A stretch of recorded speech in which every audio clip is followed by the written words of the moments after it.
Oh, it's funny because I was thinking about it before this podcast, and I was like, if ACB was Eizouken, you two plus Cass are like the main three. You could argue amongst yourselves who's who, but Lily is totally Fujimoto Sensei.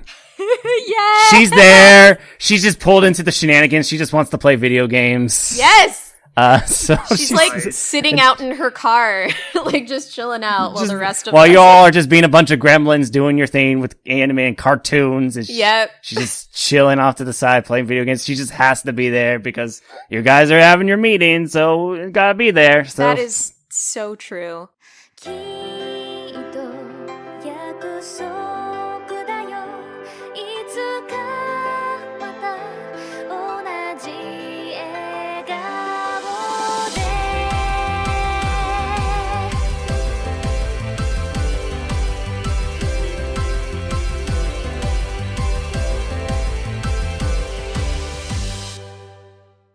Welcome back to the box, the anime chat box, of course, where we good friends snuggle up in a teeny tiny space to talk about all things anime. I'm your host, Craig. This is episode 151.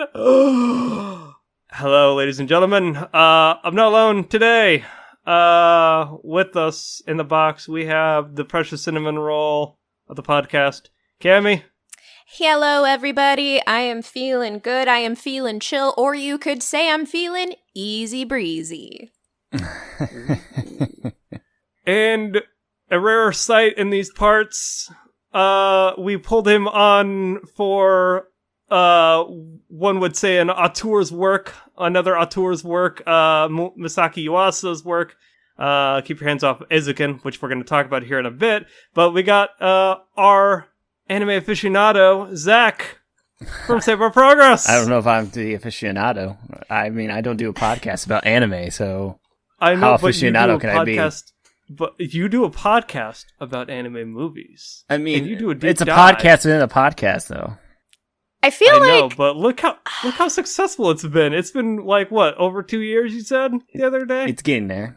I feel like between both you and Craig, you both are here representing like the Yuasa aficionado. So good on you for that. I wouldn't take that title. You were on the Devilman episode, Zach. Don't joke with me. I mean, am I the aficionado then? Because I mean, have seen his you've seen one-off more episode. Than I have, yeah. So you're the aficionado now. Yes. All I'm saying is both of you burn a very passionate flame for the works of one Masaki Yuasa, and you both have to be here if it's a Yuasa work. We stan Masaki Yuasa. Yes. Oh, Christ. Okay, like I said, today we're going to be talking about the winter 2020 show, Keep Your Hands Off Eizouken, otherwise known in Japan as Eizouken Niwa Towo Dasu na. The studio is Masaki Yuasa's own studio, which he recently retired from. Science Saru. Other shows by them, Devilman Crybaby, and Ride Your Wave, which is not a show, it's a movie. You should watch it. It's fucking beautiful. Okay, the synopsis goes as such. Midori Asakusa sees the world a bit differently. Always having her nose in a sketchbook, Asakusa draws detailed landscapes and backgrounds of both the world around her and the one within her boundless imagination. Imagination. As we all just create rainbows above our heads. Even the simple act of doodling on a wall evolves into an emergency repair on the outer hull of her spaceship. She is only brought back to reality by her best friend, Sayaka Kanamori. Best friend? Partner. Partner, nakama, comrade, as she says. The pair are stark opposites, with Asakusa's childlike wonderment, contrasted by Kanamori's calculated approach to life. After a chance encounter where the two, air quotes, save the young model Tsubame Mizusaki from her overprotective bodyguards, a connection instantly sparks between Asakusa and Mizusaki, as both share an intense passion for art and animation. Whereas Asakusa is interested in backgrounds and settings, Mizusaki loves drawing the human form. Sensing a money-making opportunity, Kanamori suggests that they start an animation club, which they disguise as a motion picture club, since the school already has an anime club. Thus begins the trio's journey of producing animation that will awe the world. From the brilliant mind of Masaki, I almost said Mizusaki again. Mizusaki Yuasa. Eizouken no Niwa to wo Dasu na is a love letter to animation, wildly creative in its approach, and a testament to the potential of the medium. Thank you, my anime list. That was actually pretty well done. I agree. So. Yeah. Yeah, go ahead, sorry. Oh no, I was just about to say, so that was pretty, the self-explanatory of the first episode. As it was stated, this basically is Imagination, the show.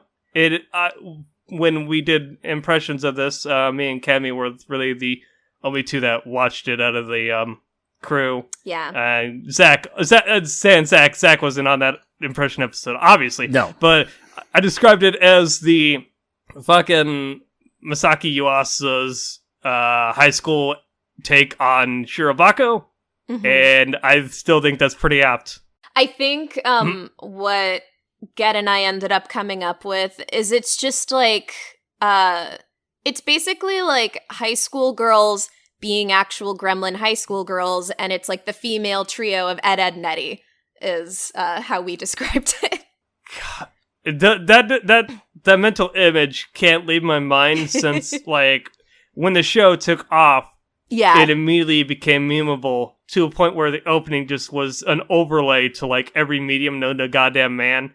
And I think it was you that sent me the image of just Ed, and Eddie just redrawn as the three, like, film club members. And I'm like, I can't unsee it now. God damn it. Kanamori is Ed. Fuck. If only if Ed and Eddie were way more supportive of one another. Ugh, that's so true. Yeah. Like, to be fair, I didn't really like Ed, and Eddie as a kid because it was just a little too, like, dark and cynical, like, for me. And I was just like, they're all, like, bad people, or they get, like, punished by the end of it. But somehow just in, like, the ruggedness of how this show just lets girls be girls, and in some ways they do care a lot about money. They have these harebrained schemes they want to bring together. It kind of fits just a little bit.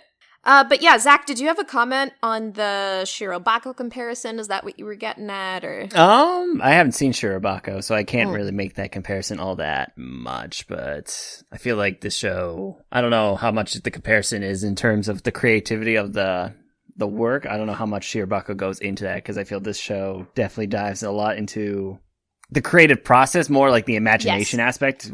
Yes. Yeah. I agree completely.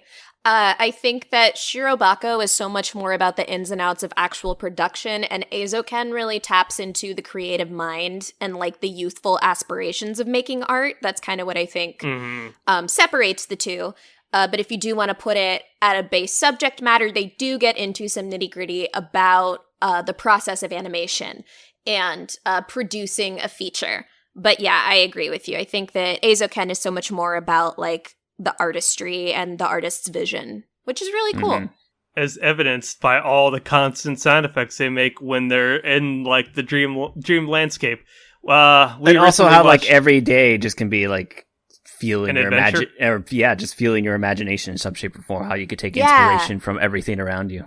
Absolutely. I just feel like we recently watched Wind Rises, and that also is, like, a, like, lucid dreamscape at times too. So even, like, you can lose yourself in your passion and just kind of, like, as I said, like, have an adventure out of it.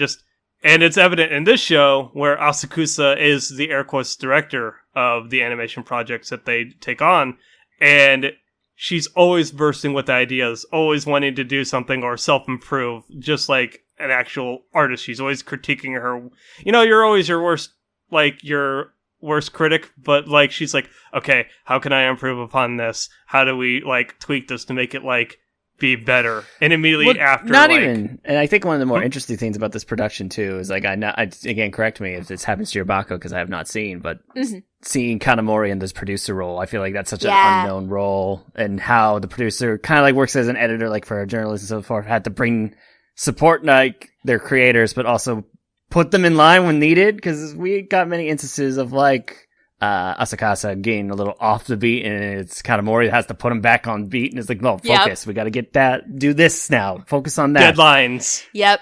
The main character in Shirobako starts out as a PA, and then, not really a spoiler, she kind of does grow into the producer role. So you actually do see a lot of that. But one thing I really like is that Kanamori is kind of like the ruthless producer, just because she is going to see that shit gets done. And it's not, and her fixation on money and funding, and it's not villainized. It's just a personality, and it's a personality that you can see is so successful and almost just a requirement in a production crew, because we see so many times that she really has to reel in Asakusa and Mizusaki, because they'll just go off and be like, "Ooh, look, a butterfly," and they're both like artsy minded, and they'd never get any shit done. And Kanamori is always there to make sure that shit gets done and put out fires. I just think that one of my favorite things about this show in comparison to Shirobako is that in Shirobako, everybody is like assigned their roles because they're working in this animation studio, but you just see through the development of our three girls in Eizouken how they just so perfectly fit into these roles that it's like, yes, of course, Asakusa is going to be a director. Of course, Kanamori is a producer, and Mizusaki an animator. Like, she is so obsessed with the art of everything. The motion. Yeah. And it's just cool how it's never outright stated, but you just see them start to fit so perfectly into these forms. Like, it's very organic. And I appreciate the show a lot for that. A thing I like about the show that, like, for clarity, I binged a good portion of the show, and Shirobako doesn't really cover this, or if it did, I kind of forgot about it, but, like, I like the aspect of Kanamori that, while, as Cami said, she's not villainized for, like, her hard-assness or, like, her desire to, like, make a buck. She, even in the show, she says that she likes, like, she just likes the business side. She just likes thinking that way. Yeah. Wages are a means of gauging a quality of work. Yeah. And in this case, we don't, in Shirobako, Kimmy, correct me if I'm wrong, but they never really talked about budget or scope or anything like that. They just basically were like, okay, we've been greenlit for this thing, we're gonna do this thing. Where in Eizouken, they're like, okay, this isn't really a spoiler, but they get commissioned to do a thing for the Culture Festival in the first half.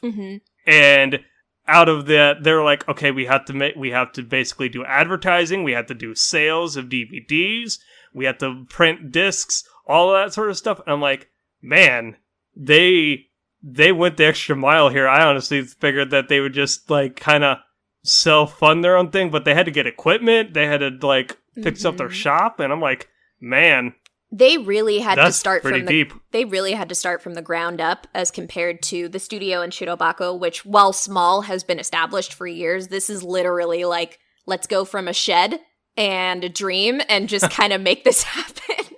And yeah, they go into all the logistics about it. Yeah. Even if it's used more as an analogy of, like, using some sort of, like, different committees you would have to deal with, like, in the TV production side, but replace them with, like, school committees and so on and so forth. The student council and all that shit. Yeah, pretty much. The amount of, I can't remember any of them directly, but the amount of, like, niche student committees that there are in the show made me and my fiance laugh so hard.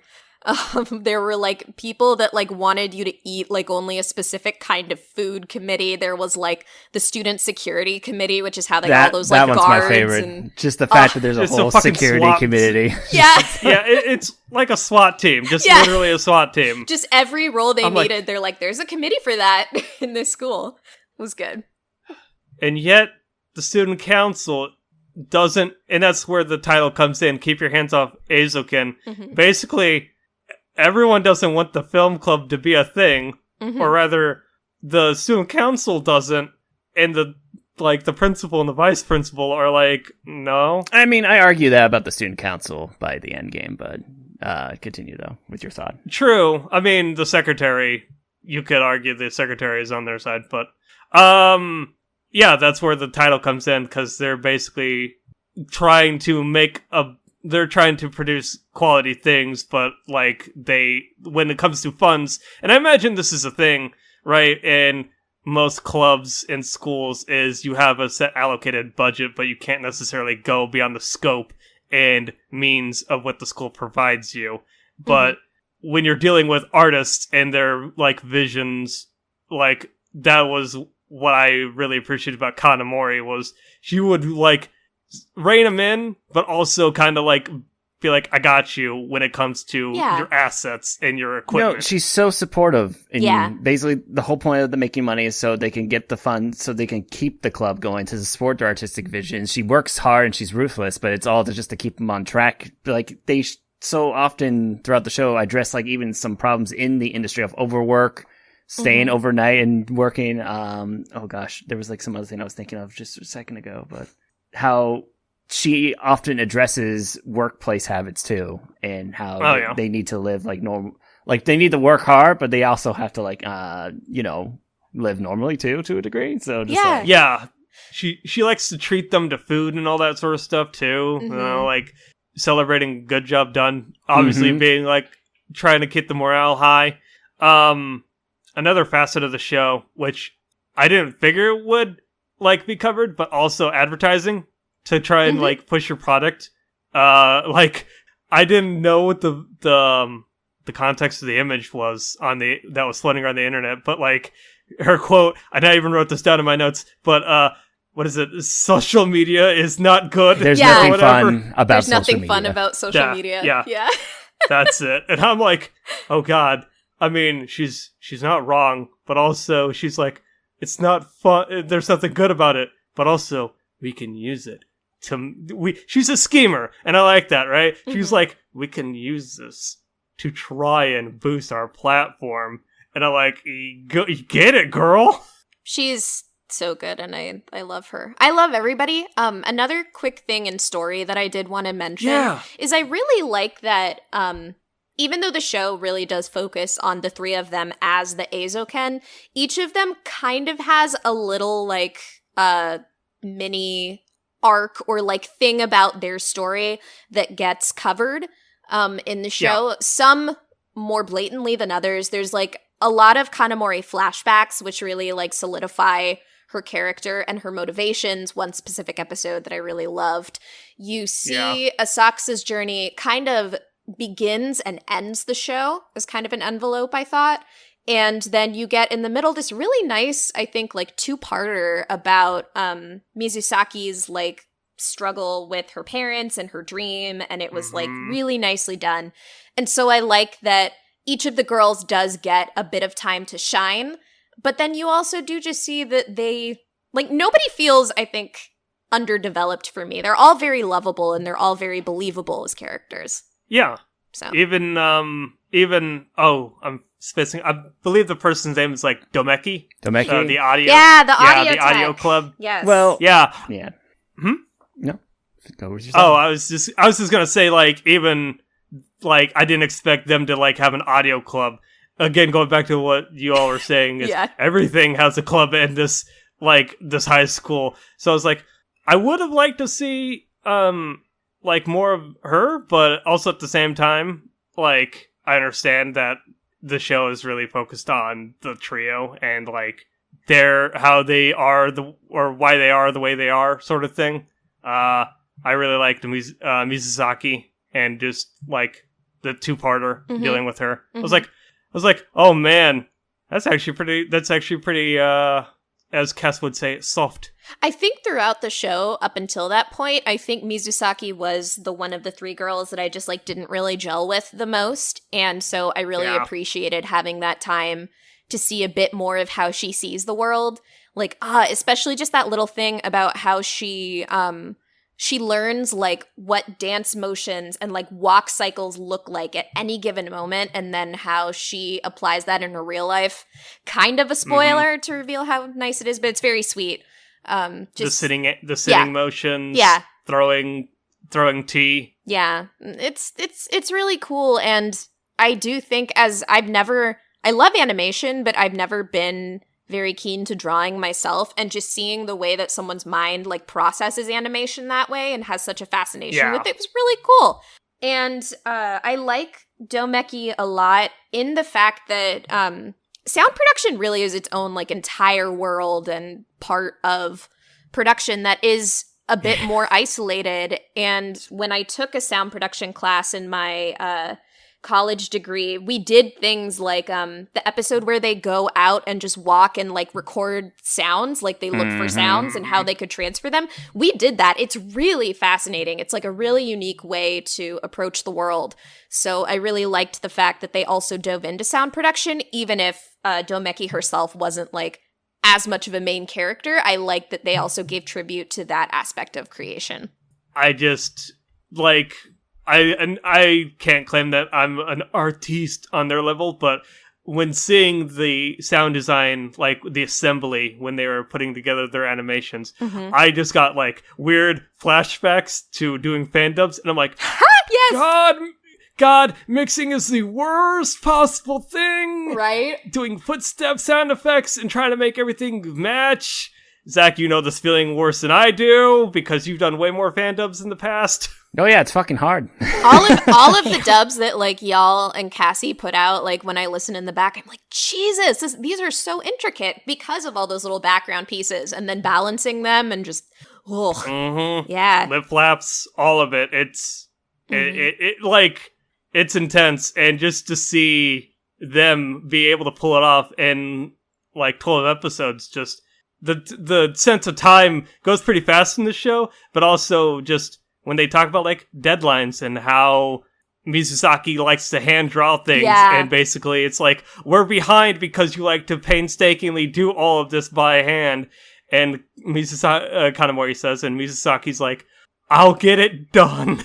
I like that.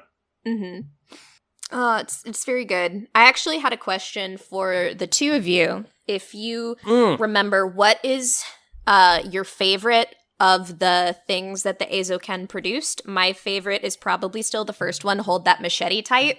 I really liked that. That clip. The short clip that they showed to the Soon Council. I was actually talking to Zach about this just yesterday, because I finished the show right before hanging out with him. I actually like the robot. The robot, monster. Yes.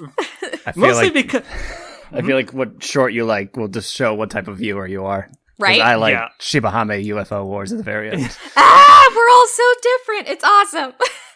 Well, I also, as he said, like, it shows what type of viewer we are. I can totally understand why Zach would like it, because it's the artistic-y, like, air quote, bougie sort of short film. It's how when they change the story dramatically by just the change based on just the music alone, and how they change the ending to change how the whole story works thematically, and it's such more interesting. Like how these changing a few things here and there just changes the whole feel and the themes of the stories. Like, yes, it's about connection, but it's still hard to connect even despite knowing the similarities. Because we just, as a people, just have to keep pushing forward and be ourselves, I guess. So just are you saying Asakusa put herself into this final work? In a sense, I guess. It's like, it's hard because like that's her whole character, right? Is that she just like loves and understands the world, but she just can't connect with people because that's just not how her brain works. I posted a tweet about this, but like, Asakusa is the character that doesn't like to interact with people, ergo she can't connect.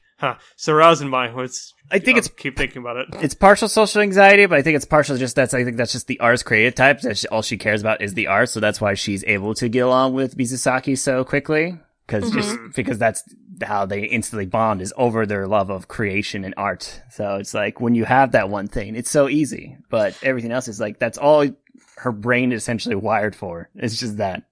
I think Get and I were talking about this, but we think that personally, and it's obviously a thing that you can just read because nobody should ever self-diagnose, and like it's never spoken by the director. But we think Yeah. that if you want a positive portrayal of someone that is autistic, we think that Asakusa is a really good example of that. So we really liked that representation of her, and she's never made out to be like anything less or whatever. She's just who she is. And she's also extremely endearing for who she is. But I think that also people that want to see a bit of that representation might be able to get that from her character, which is pretty cool. So, yeah. But yeah, I love all of the productions that they made, but it is interesting to see how like each of us has a favorite, you know? Mm-hmm. It's to a point where I like them all, but I was telling Zach I liked Robot vs. Monster because like by that point, and they had this with Cammy, what was the first production they made? Hold that machete tight. Machete tight. So I didn't really notice it at first, but they use like what I assume is like a CG animation for their productions, and I'm like, wow, this is fluid as fuck. This actually doesn't look janky. And when they showed their Robot X Monster fight, like, short, I was like, this is fluid. And not only that, but they brought the hype. So good on them for that. Sansara's got it. I also really, I think one of my favorite things with the robot production arc, everything surrounding it, is like how they befriended and appealed to the robot club. Like that little allyship and like trying to basically maintain having an artistic vision, but also keeping in mind like what they were all passionate about. That one robot club guy with the glasses is just hilarious. And I love giant fucking otaku. Yeah. It shows the difference of creating your own story versus working with someone else to realize someone else's story. Like if you were like adapting a manga type situation, you know, you're adapting someone else's work. So you always have to work with that person still, you know? Absolutely. And not only that, but they had to work with the art club, and that's when Asakusa, as the director, was like, "Oh shoot, I was being vague with this direction," and the guy from the club was like, "Oh, I thought you meant this," and Asakusa was like, sweat drops. I meant well.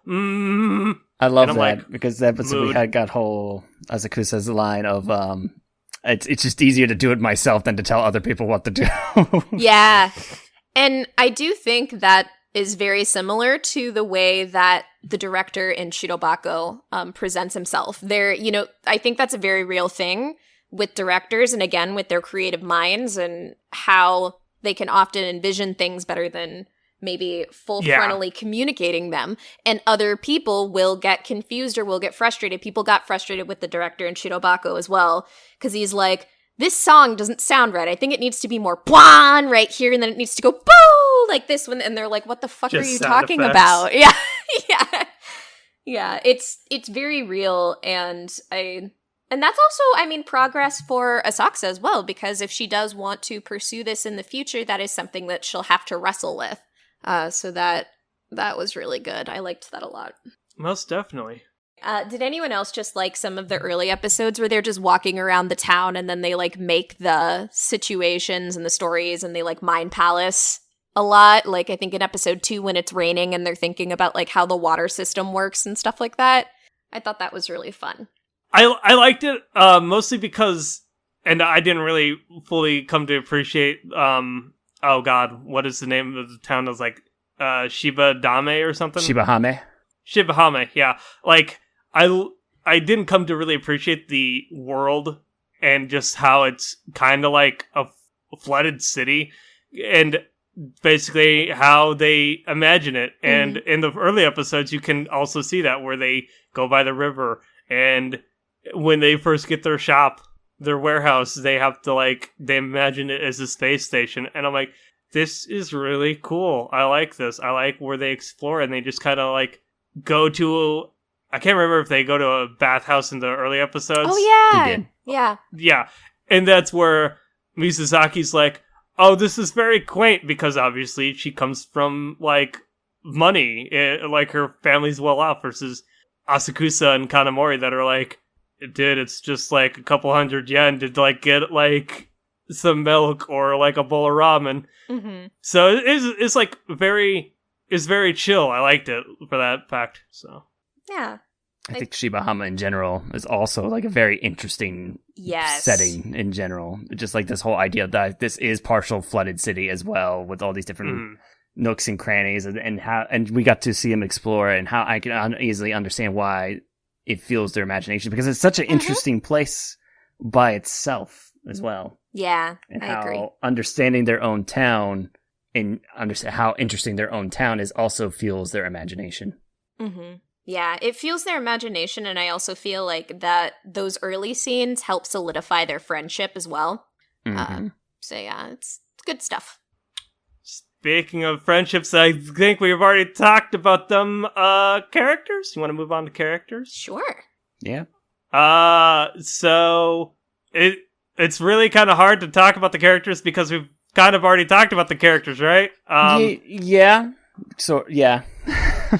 God, where do we go from here then? Well, I want to point out, I think it's also really cool that this cast is, despite our not just the three main girls, but outside the cast, is very diverse. Yes. I like seeing other different people of color involved in the class. Domeki and Sakaki, the secretary. Yes. Yes. I think it's so cool to see that representation, and I was kind of like bummed out because I think, are they setting up Sakaki to be a villain? But really, she ends up just being kind of like being like a friendly rival character by the end, and has this respect for Kanamori, and I really dig it. Yeah. During that episode where they get sound effects, she was like, "Okay, what are they doing?" And then by the end of it, she was like, "Okay, I think I get this. I get you." I sensed a lot of romantic tension between Sakaki and Kanamori. Just saying. Oh. But yes, Damn. I agree wholeheartedly. I very much love their characters. I also had that same concern. I was like, oh no, well, the person of color is going to be a villain. But again, they played it very respectfully, and I like that a lot. What did you all think? It's like, sorry to cut you off, but it's like Sakaki is kind of like, again, another person that the producer has to deal with, you know, like another higher up that like that's Kanamori has to be the go between, and then that person has to answer to somebody.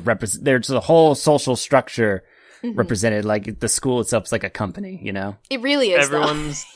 Everyone answers to someone, I guess, right? And Sakaki just is doing her job in the end, you know. So it's like it's easy to view him as a villain because it's more, she sometimes presents obstacles for our characters, but she's doing her job just as much as Kanamori is pushing all the other characters. If we didn't know Kanamori so well, we would view her as kind of villainous, you know, if we never saw what she did, how much work she did for everyone else.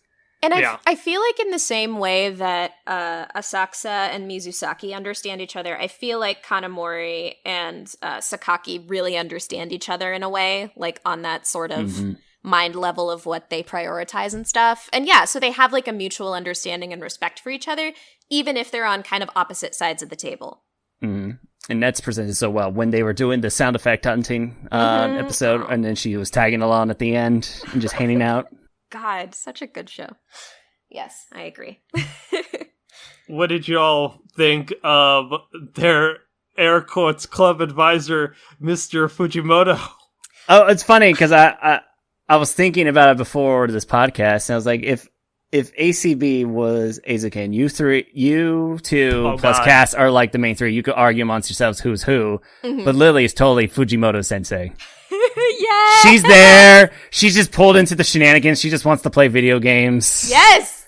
So she's like sitting out in her car, like just chilling out while the rest of while y'all are just being a bunch of gremlins doing your thing with anime and cartoons. And she's just chilling off to the side playing video games. She just has to be there because you guys are having your meeting, so you gotta be there. So that is so true. Oh my goodness. So okay, then that since we've talked about the characters a lot, Zach, since you're the outside looking in, out of the three of us, which one? So like me, Cass, and Cammy, which of the three trio, the Eizouken, the film club, are we? Oh, that's hard. That's why I threw it to the rules and just like argue amongst yourselves because I can see you guys do a little bit of everything. Because like I can see how both you and Cass, for example, Craig, can both be both Kanamori and Asakusa, because you both have like that creativity thing and wanting to go do your own thing, but you're both also kind of like, we gotta get this done. We gotta do it. Right? Yeah. I can also see Cammy, also Tsubame, and Kanamori. I think all three of you have a little bit of Kanamori. You're all like, we gotta get this done. We gotta do it. But you could all be the creative types who go out there and get lost in the world. That's why. So I can see that. I feel like one of my favorite things with the trio of main girls is that you can take any trio of people and kind of just cast them as some of the three girls. And it can flip-flop. Like, honestly, I think between the three of us, I think that I would see maybe Zach. Zach is Kanamori. And I think that Craig is Asakusa. And I think that I'm Mizusaki in the case of the three of us. But then if it's like Cassie and Craig and I, and then I'm like, maybe Craig is more Kanamori, maybe Cassie. Because it can because I edit. It can flip. Like it can just flip, but it just shows you, I think, how relatable each of the girls can be, which is great. Yeah. Because with the production side, Craig could totally be Kanamori, but when it comes to like having to confront someone or do something, he totally becomes Asakusa. And then Cass becomes the Kanamori where she will get up in people's faces and basically get shit done type thing, you know? So exactly. But then I also see like how intense like Mizusaki gets about the artistry, and then I think of Cassie coming in and talking about like color palettes and aesthetics and stuff. So it just like it can always like flip, but I do think that like any trio of people you can just kind of assign to one of the girls. I just still can't get over the fact that Fujimoto is fucking Lily in this analogy. That's I think it's perfect. It's fucking. You're just. I didn't just here. I have to be here. Playing video games in the car. Just playing video games. I can't decide which one I'm going to play, so I brought all of them. So just it's so Shin Megami Tensei. So perfect. But yeah, I think on a whole with characters, like I think characters are an extremely strong part of this show. Like most definitely. The premise is still fun, but if you didn't enjoy the girls as much as you did, going on the ride with them wouldn't be as fun. So they're a huge plus. Yes, definitely. Luckily, they're so likable, and you want to see them succeed. I hope if we ever get a season 2, if ever, we get more from Domeki and Sakaki, and I want to see more about them because I feel like they got.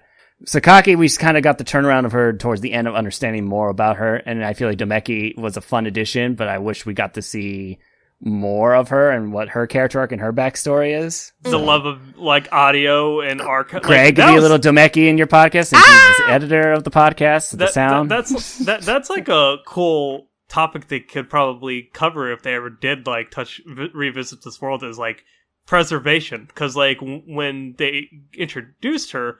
It was like, this entire storage closet is basically all archive audio. And I'm like, preservation is an actual thing. It is, yeah. For all media. They could touch upon this in some regard. Oh. I don't know if this question's better saved for a later part of the show, but would you guys want a season 2 out of this? I don't know if this should be asked later or not, but... I mean, you brought it up. It's whatever. We can do it. Sure. It's interesting, right? Because Shirobako... didn't get a season 2, but Cammy, correct me if I'm wrong, but did the movie come out already? Yes. Or did they get... okay, so it didn't get delayed because of COVID? No. Okay. Well, see, I think this could also follow the same pattern.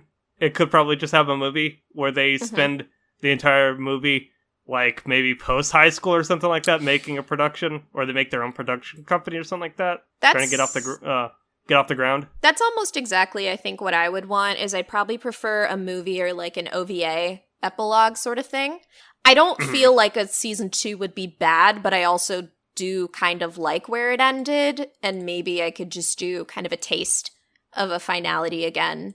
So it's like, yeah, I think I'd prefer an OVA or a film to a season 2, but I also, I mean, I love the show so much that I would probably still check out a season 2, so... Oh, yeah, for sure. Yeah. I agree. I think the show has a sense of finality. Like, there's more, but it's like, they did it. They did all the tasks. We created 3 shorts. That's in life, right? There's always more work to be done, and there's always more room to improve. But we don't need to witness all that. We got this little inside glimpse right here of this story right here. And the bonding of these 3 girls and their club coming together. Yeah. I love I can't recall it, so I won't say it verbatim, but I do really like the final like note that the show ends on after they watch their production, and then Asakusa just basically is like, there's so many more things that I want to do, and then it just does like the big zoom out, and it's like, yeah, that it's very poignant. It's very like a fitting way for the show to end, and I like it a lot. I just like the shot where they are viewing their animation, and it is just the blank. I love that scene. Just like it shows everybody putting like the discs in and getting ready to pit play, and they all start once. Good. Everyone's getting their snacks and their popcorn. They're getting their blankets on and getting snuggly, and everyone's getting back to enjoy the one thing that we all have in common. We all love, especially those who are watching the show, art or animation, and everyone's sitting back and enjoying it, and it's so wonderful and comforting. Final scene. Yeah. It was wild. It was wild to I don't know how far the show reached, but like I follow on Twitter the creator of OKKO Let's Be Heroes. Oh god, JG Quintel? What's his name? Yeah. No, not JG Quintel. That's the regular Ian James Quarterly. Yeah, he tweeted about this show when it aired, and I'm like, man, this show speaks to like animation lovers like in all mediums. Give or take, OKKO is very anime-esque, but... No, but I can see the similarity. They're both very imaginative, very simply drawn, like, very fluid shows. And they're both about the love of... And in that case, was like superheroes or cartoons in general, because of all the different crossovers and references that show would make. And this is very similar in that regards, but this is more different forms of animation. But it also makes plenty of references to other animes and creator types. Like, there's just a random shot of Asakusa I had as my icon before we all decided on these ones, were just her dressed up as Miyazaki. So well, and then also the first thing that she saw, I think, was something Miyazaki worked on, Future Boy Conan. Yes. Yeah, and that was just a straight up reference, because like they were. I was like, oh wait, I heard of this, and it was made in like the 70s and blah blah blah. Yeah, that she watched, and Miyazaki did direct it. Yeah, so that's confirmed. You are correct. This is his first TV directed show, or one of his early works. And I love when these creative shows always talk about the shows that inspire them. Like I remember Bakuman back in the heyday, Morita, I think that's his name. I can't remember. It's been so long. Reference Tomorrow's Joe or Ashita no Joe as the manga he loves. Yeah, that inspired him to draw. So just like I love seeing just the inspirations and how that like personifies into the character and how that drives them too. When they bring up, when they're able to say Dragon Ball or One Piece or something like that, and like Bakuman's case, that was actually pretty like cool. It brings like a reality to this like fictional world that they created. So, and the way how this world, both the town Shibahame, or Shibahama or whatever it's called, and the creation, the imagination, it feels very Ghibli-esque, very Miyazaki-esque as well. Oh, yeah. We're just like very interesting, unique world, and saying that falls like a steampunkish type reality, but it still blends like a rural water city type in Japan. But just these little tiny things and intricacies that keep the world together, like the flooded streets and worlds, how they go into that underground like mall, and that the restaurant's built on a tilt, so everything slides over. So they have to build like the tables at a slant, so everything stays stable on the table. Just like these little tiny cool details. They have cucumbers just kind of like sitting around, because they talk about the kappas, and that's where the kappa inspiration comes from later. Another and I love how the show layers how eventually they get to their end products too, from the inspirations of them just walking around too. Yeah. Oh, like the sound, like the big ding that they heard at like the certain hour. Yeah, the bong, and how that like becomes such an instrumental part of that production is so cool. As far as another reference, actually, I wondered if y'all were very excited about the Kaneda bike slide, because they went ahead and did that one too. The most often probably overused reference of the bike slide. I mean, I get excited every time, but God damn it. Well, and it was Kanamori, like that's fucking sweet. I mean, it's great. It's pretty good. Yeah, I love it. I think the last thing I do want to mention on characters, because it seems like we're skirting towards production stuff. Is just that I mentioned it briefly, but I love a show that lets girls be girls, because girls are not constantly cute and moe. They're not all innocent and like thinking about their first love and stuff. Girls are just unique people that are sometimes gremlins, and these girls get to be gremlins and they get to be awkward and they get to be fun-loving and spastic and like selfish and artistic. It's just so refreshing to see really genuinely portrayed female characters in anime. Like, I just absolutely live for how the girls are portrayed in this show, and I love it, and I want to see it more often in other shows. Mm-hmm. Yeah, it was definitely refreshing to be like, there's like hardly any like men in this show. It's mostly female driven, much akin to like how Shirabako's female led driven, and much akin to that show. These girls aren't sexualized or like they're not moe moe kyun or anything like that. They're just, as you said, they are gremlins. They just are high school girls who basically are like, oh, we're just in it. We're in it to make art and create derpy faces at points. Yeah. Like, even Asakusa's fucking great. Yes. Even Mizusaki, like, who is technically, like, she has the modeling and, like, acting career. She's the idol, but, like, she gets, like, so intense and, like, selfish at times and, like, so fixated on her art and stuff like that. Like, she's also not perfect, which I really love. Mm-hmm. I love it so much.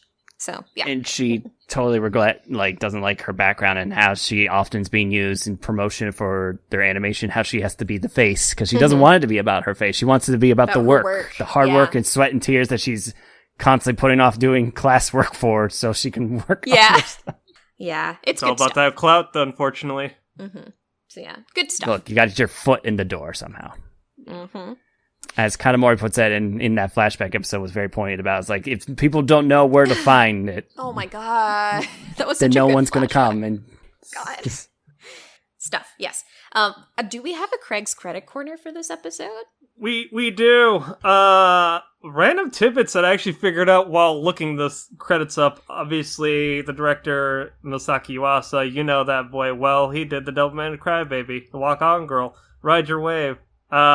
Assistant directed by Mari Motohashi, and Fuga Yamashiro. I actually tried looking those two up, and I couldn't figure out any credits. I'm assuming they work for Science Saru, but they didn't have MAL pages or ANN pages that I could find. Say if the product is written by Masaki Yuasa, and some episode scripts were done by Yuichiro Kido, did the series composition for Dr. Stone. Ooh. Character designs, Naoyuki Asano. Yep. Did the character designs for Mr. Osamatsu. Mm-hmm. Oh, wow. The music by Oru Taichi. This is really their only credit from what I saw in MAL. And it's based on a comic by Sumito Owara.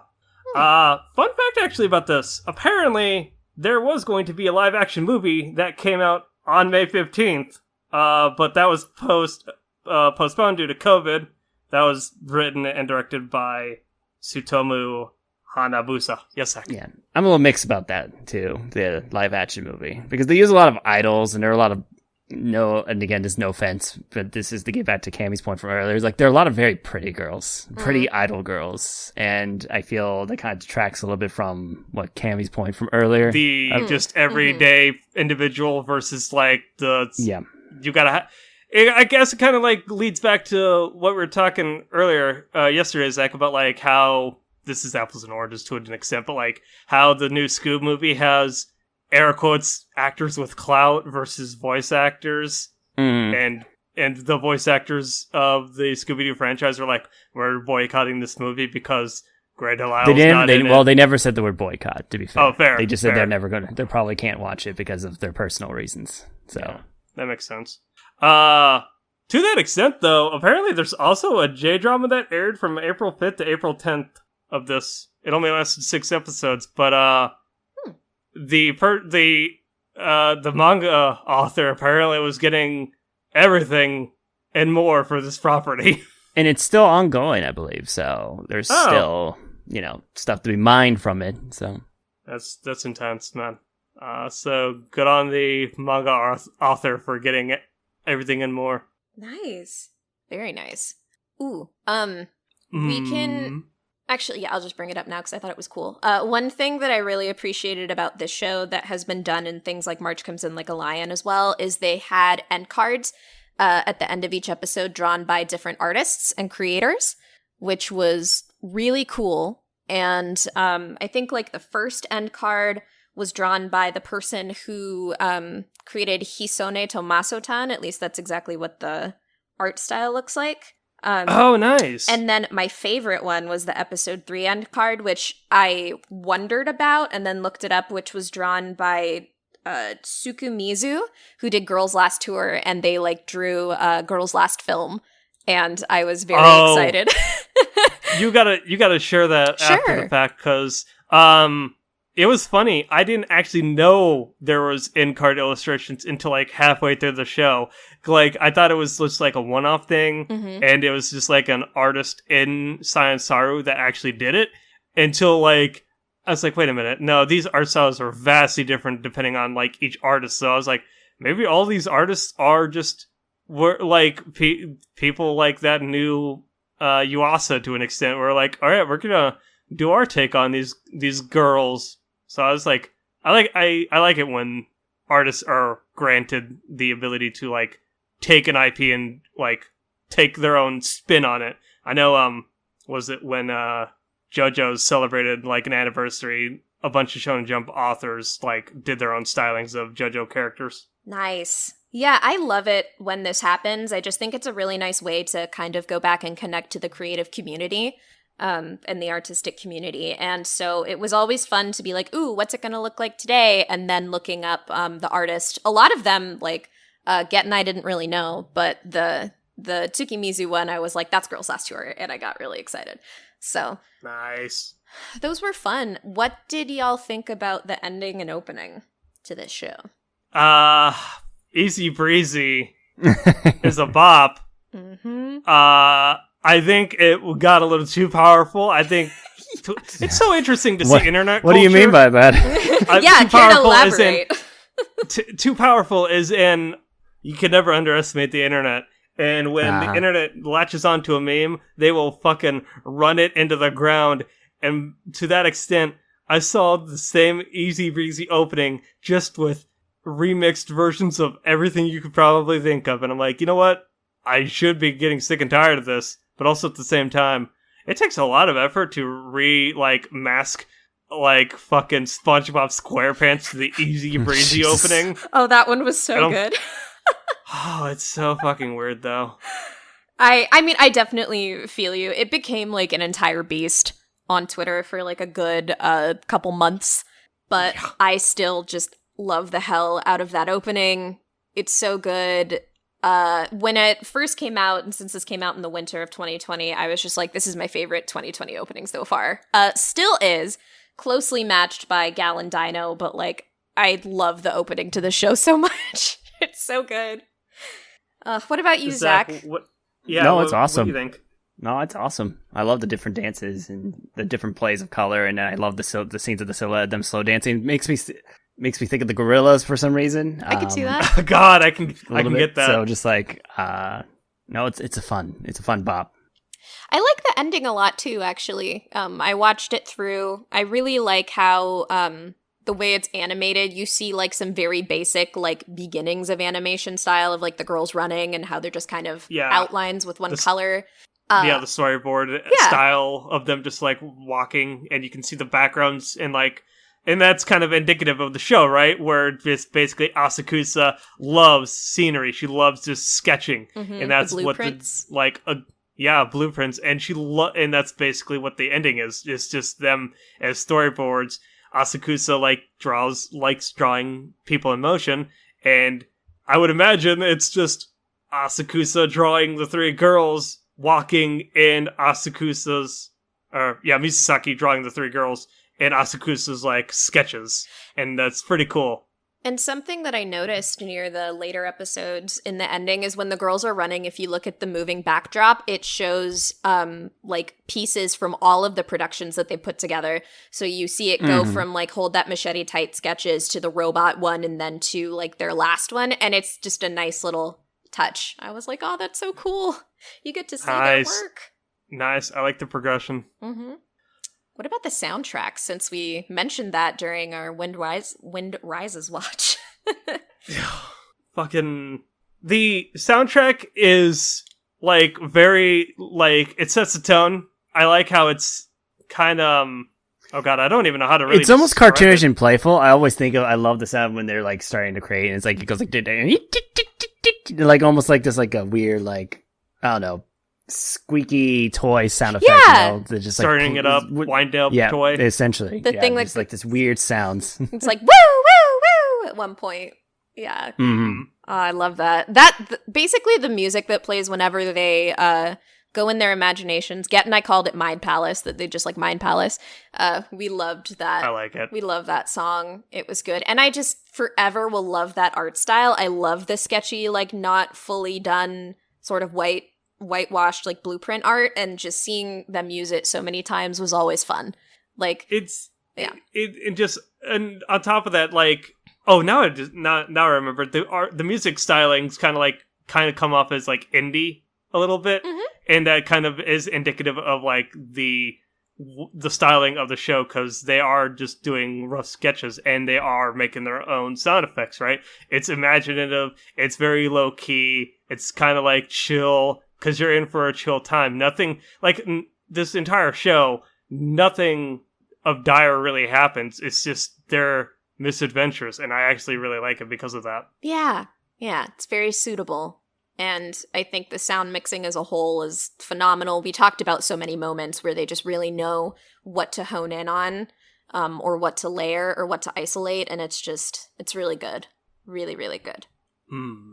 Also, character designs, obviously, since this is Masaki Yuasa, fucking, like, even though he didn't do the character designs, obviously, they also have, like, a kinetic energy to them. Yeah, it's that simplicity and fluidity that he always does to his productions, where just, like, they're simple in design, but they're so fluid and move so well. They have personality, and that's what I'm discovering with a lot of his works. Like, he doesn't do the character designs, but he... with his writing and his direction, he's able to kind of like oversee the production of them. And I always love it when a show about a medium is able to kind of like go in deeper. So it's like them, again, going to see them, like their simple sketches and whatnot, overlays, is actually really cool. The characters, when they do something cartoony, a la our icons with their derpy faces, it's pretty fucking cool. Oh, I agree completely. I even just love some of the details that come down to like the clothes they wear and stuff. Like the fact that Asakusa has this camo hat for no reason. Because she has all this survival gear, right? Like this she's prepared for the post-apocalypse. That's right. You know? That's right. Oh my god. I'm just remembering a sequence where Kanamori's holding her book bag. She's like, it's so heavy. Well, Kanamori has a book bag, but if you look at it, it looks like there's two sets of, like, a pair of shoes tied together. I love her fucking sneaker bag. Like, I loved it from the first episode. It's so good. I want it. And then I remember in one episode, Kanamori had her hair up in like a bun, and I didn't even notice it, but Get was like, she's holding it together with her glasses. And I was like, wait a second. And then she like pulled them out and put it back on, and I was like, oh my god. Like the fact that she also just has her glasses and she very rarely wears them. They're always just like above her head. Like just such these little intricate details, again, just makes everything feel so genuine and so fun. And honestly, probably worth a rewatch. Good stuff. When it came to the acting, I admittedly didn't write down any of the actresses of note. I recall skimming, and I remember seeing, I don't recall her name, but the voice actress for Kanamori voiced Kobayashi and Whoa. Utsumi Tamura? Yes, that's her name. I didn't catch Asakusa and Mizusaki's actresses. Asakusa is Sairi Ito, and I think this is her first role, actually. Wow. Is this one. I think same thing with Mizusaki as well. That's Misato Masuoka. It's also her first role in an anime as well. I love that. They did a good job. Yeah. That's like again something in Shirobako that I love, where the 4 main girls were all like fairly new and like novice voice actresses, and I love that kind of carries over here. It's very nice. Interestingly enough, and I said this during the Shirobako review way back when, but I honestly think, and I don't know if it will, but I could also see this getting an English dub. Mm-hmm. I think it's pretty straightforward, considering, obviously, as I said earlier, it's gotten the attention of Western animation creators. I think this could also get a dub. I don't know if it has the desire for it. Shirobako never got one. Yeah. So it's a case of, if it happens, cool. But also, the Japanese track, pretty fucking solid. So good on them. Mm-hmm. Absolutely. All right. Do we have anything else to say about production or nitpicks, or do you all want to go on into ratings? Did we ever mention that in their Dreamscape imagination that all the sound effects are done by themselves? Yeah, I've mentioned it. But okay, I was spacing. I'm like, did we mention that part? But I just feel like such a vital part. Yeah, it's very vital, and I'm glad you emphasized it because it's so fun and very important. Again, like, if you tune into the Saber Progress feed, we'll be doing a review of Wind Rises at some point, but we also, in that movie, they also do the same thing. It's so cool to actually just really be in that world and have, like, the imagination to really just make your own sound effects, kind of like you're playing a game. Lego Movie does the same, like, sort of thing, where when do shooting lasers, just to go pew pew pew pew, all that sort of stuff, or making a drill, Asakusa would make. Yep. So good. It's really fucking good. And I love how distinct the look of their shorts are as well. Like how it's so different from the actual show itself, or even their Dreamscape world. Yeah. Because their Dreamscape world feels like just sketches and sketch art, like someone if you were designed from the ground up, but then their final production even looks different from their Dreamscape world and the show itself look. And I love how distinct the 3 different styles are. Mm-hmm. I like it a lot. Absolutely. Well, all right. Ratings? Yeah. You get to choose the order, cool. Craig. Pick your poison. Oh shit. Zach, you're the guest. You go first. Shocker. I'll give this a like it. I really like it. It's a good show. It was fun and good time. Yuasa is one of the best creatives currently in the industry. It's unfortunately we only got probably 2 more productions out of him in the pipeline that are going to come out. But the fact that we still got 2 more productions in the pipeline is also insane. So just like I love the Yuasa boom in recent years, and and I guess he's going out on top right now at this moment in time. So I guess that's also a benefit. It's interesting because I never knew who he was until Devilman Crybaby, and then you look at his back catalog and you're like, "Yo, this fucker's been around for a hot minute." And then because like he's always been around, and he's slowly building up his work. He was kind of like. You know, the odd man favorite, like the cult following type, like, cause Kaiba and Ping Pong were like, right. People love those shows, but like, they're always kind of like more cult hits, you know, like, oh, the odd man was like, oh, I really like that one show, but it didn't ever hit the mainstream. It wasn't until Devilman Crybaby and then the double slam of Blue and Night Shore Walk On a Girl coming out, like literally all within the same year 2. Yeah. And I think just like, we just got a good dose of a bunch of Yuasa content, and Devilman Crybaby being a huge hit as it was really benefit that and put the spotlight on him. Mm-hmm. Definitely. Mm-hmm. All right, Cammy? I think that this show really hit the nail on the head for me in 2 ways, which is one being a love letter to just like visual media and creation and stuff like that, which is something as a huge animation fan and like film and cinema fan, I'm always going to be down for that. And second, I think that my favorite works by Yuasa are when he puts a bit of magic in the mundane. which I think is why I really like Walk On Girl so much, because it's literally just a bunch of people going out one night and getting drunk, but it becomes such a like fantastical adventure. And in that same way, I love that this is a show about 3 girls who get together to basically create a school club, and it's just so fun and magical and imaginative. And those 2 points made Eizouken just an absolute like gem to watch for both my fiance and I. And I don't think I could give it anything less than a love it. It's one of my favorite shows to come out this year. I think that everybody should watch it. If you are a fan of anime in general, I think you'll definitely get something out of it because it feels like such a love letter. And yeah, I love it. I think it's awesome. I have very few nitpicks with it, honestly. So please go check it out. Right on.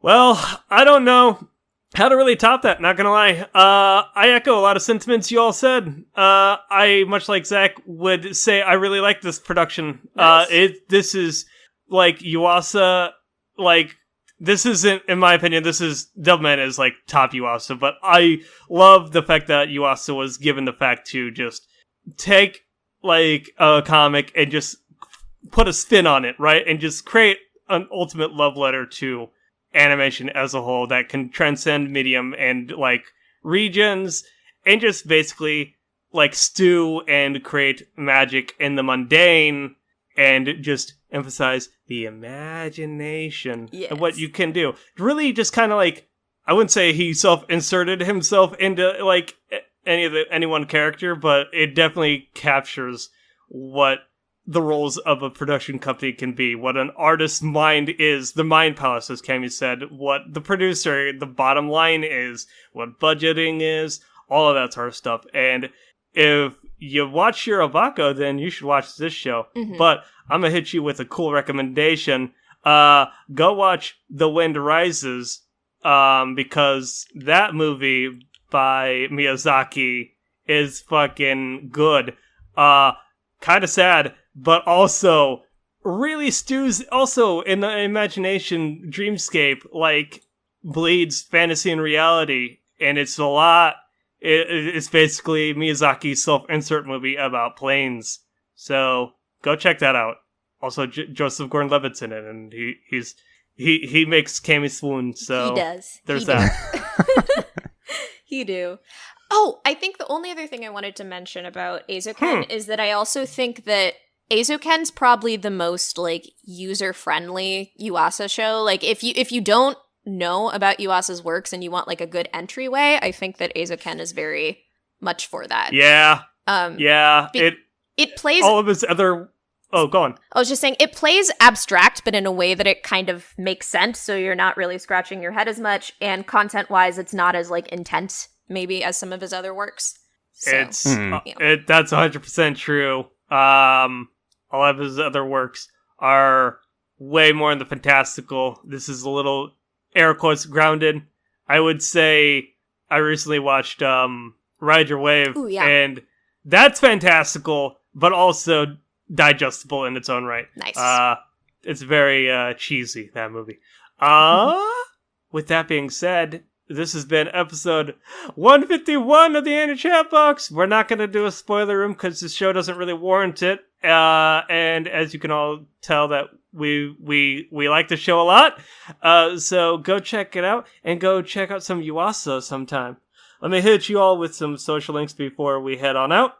If you want to hit us up in short form or see me eventually fucking one day post on Twitter, hit us up on Twitter, twitter.com/AnnieChatbox for all the announcements. You want to hit us up in long form, suggest a topic, an anime to potentially review, hit us up on email, anniechatmail@gmail.com. We can be found on multiple podcast services out there, such as Google Play, iTunes, Stitcher, TuneIn, SoundCloud, Spotify, and YouTube. Thumbs up, 5 stars recommended. Shout outs to our Patreon. They keep the money coming in. They keep the lights on, all that. You pay for our SoundCloud subscription, so good on that. Patreon.com/AnnieChatbox. Shout outs to the patrons, the MVPs. Sarah, CorpsyAnn, Carol, Suki, Paul, TroubleClef, and John. They all make me swoon too. Oh, damn. Also, big shout outs again to Zach. He's graciously decided to join us for this week and next week's episode.